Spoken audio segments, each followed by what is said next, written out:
Think about a high-performance Formula One racing car thundering down the track at the Madras International Circuit in Chennai. The engine, no matter how powerful, is just a collection of metal and pistons. The tires are just rubber. The chassis is just steel.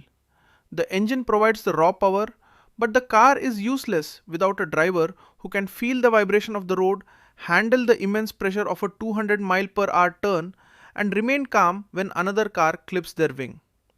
In your professional life, your agile processes, your scrum boards, your backlogs, your automated testing tools are that engine. They are necessary, but they are not the source of your competitive advantage. The true source is the driver of the team, the emotional intelligence of the leader and the team members themselves. Technically, emotional intelligence is defined as the complex ability to perceive, control, and evaluate emotions in yourself and in others. In simple words, it is simply your capacity to recognize your own emotional state, understand how it influences your decision making, and navigate the messy, complex emotions of the people working around you. I remember early in my own career, I was so dangerously obsessed with project velocity and hitting every single deadline that I didn't realize I was practically shouting at my lead developers every time they hit a technical snag. I told myself I was being passionate and driven, but in reality, I was eroding their confidence and destroying their internal motivation. Once I finally learned to pause, acknowledge my own hidden stress, and actually listen to their concerns, everything shifted. The team stopped hiding problems and started coming to me with solutions. It is the invisible engine that makes Agile actually perform at a high level. So now that we have mastered the realization that our emotions dictate the rhythm of the team, you might be wondering how we keep a handle on our own reactions when things go sideways. Well, that brings us right into our next step, which is the foundational pillar of self-awareness. Let's go back to that racing driver. If they do not have the self-awareness to know they are getting nervous, their hands will grip the steering wheel way too tight, their breathing will become shallow, and they will inevitably make a fatal clumsy error in the sharpest turn of the race. Self-awareness is the bedrock of all emotional intelligence. By definition, self-awareness is the conscious, active knowledge of one's own character, feelings, motives, and desires. Simply put, it is your ability to check your own pulse before you react to the world around you. You've probably seen this at the office. A Scrum Master who, the very moment a stakeholder pushes back on a requirement, gets instantly defensive, interrupts, and starts listing every reason why the team is right and the stakeholder is wrong. That is a total failure of self-awareness. They aren't responding to the stakeholder, they are responding to their own internal fear of being wrong. Instead, try this technique. The next time you feel that physical heat rising in your chest, take a deliberate, slow breath and ask yourself, why am I feeling this? Am I actually angry at the stakeholder, or am I just feeling insecure because I'm afraid this project is behind schedule? When you label your own emotion, you stop being a slave to it. You start choosing how to respond with maturity rather than reacting blindly like a reflex. It is a fundamental difference between being a leader and being a hazard to your own team's success. So, now that we've mastered the skill of looking in the mirror, you might be wondering how we use that same observation power to understand what our team members are going through behind the scenes. Well, that brings us right into our next step, the practice of social awareness and empathy. Social awareness is essentially your personal social radar. The formal definition involves the ability to accurately pick up on emotions in other people and get a clear picture of what is really going on in the room. In simple words, it is empathy, the profound ability to put yourself in someone else's shoes, even if you have never walked their specific path yourself. Imagine you have a brilliant developer on your team in a busy, high-pressure office in Bengaluru who is usually very vocal and full of jokes. But for the last 3 days, they haven't said a single word during the daily stand-up. A low EI leader might just ignore it, or worse, assume they are being lazy or disengaged.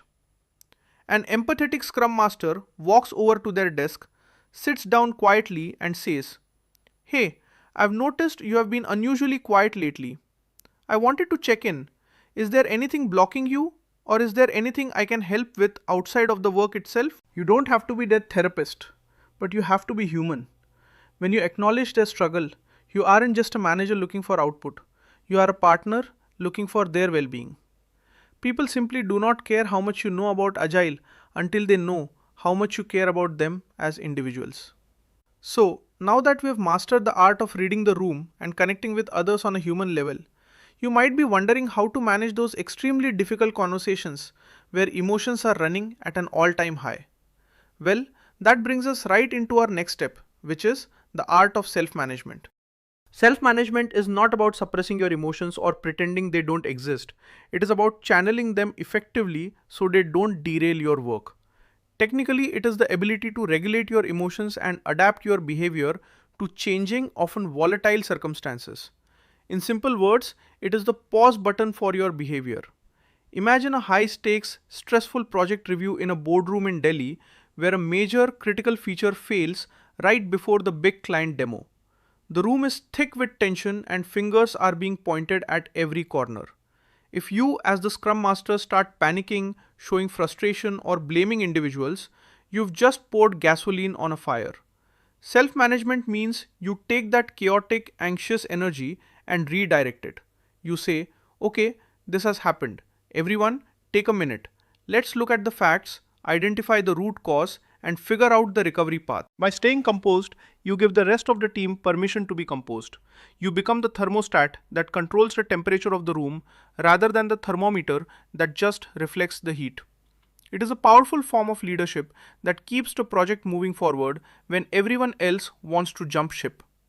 So, now that we've mastered the art of staying calm under intense pressure, you might be wondering how we use these skills to guide people through the inevitable, painful conflicts of office life. Well, that brings us right into our next step, which is relationship management.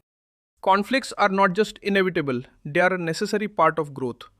In any team, you will have two people who just see the world through completely different lenses. Relationship management is the ability to use your awareness of your own emotions and the emotions of others to manage complex interactions successfully. In short, it is the art of influence and conflict resolution. I once had two lead architects on a project who were locked in a stalemate over a technical design for a month. They were both brilliant and they were both incredibly stubborn. I didn't force a decision on them.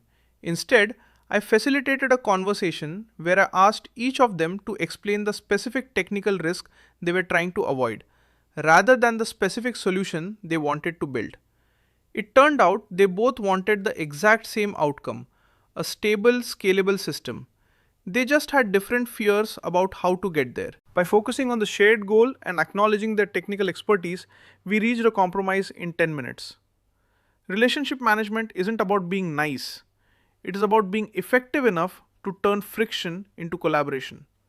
So, now that we've mastered the ability to guide people toward better, more productive relationships, you might be wondering how we tie this all together to create a sustainable, high-performing team culture.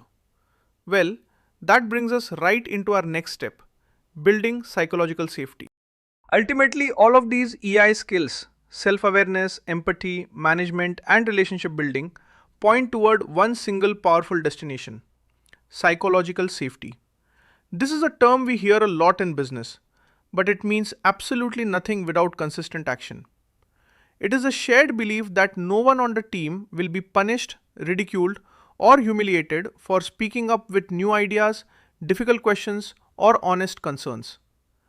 Think of a team in Mumbai that creates a culture where, if a massive mistake is made, the first thing they ask is not who did this, but how did our process let this happen?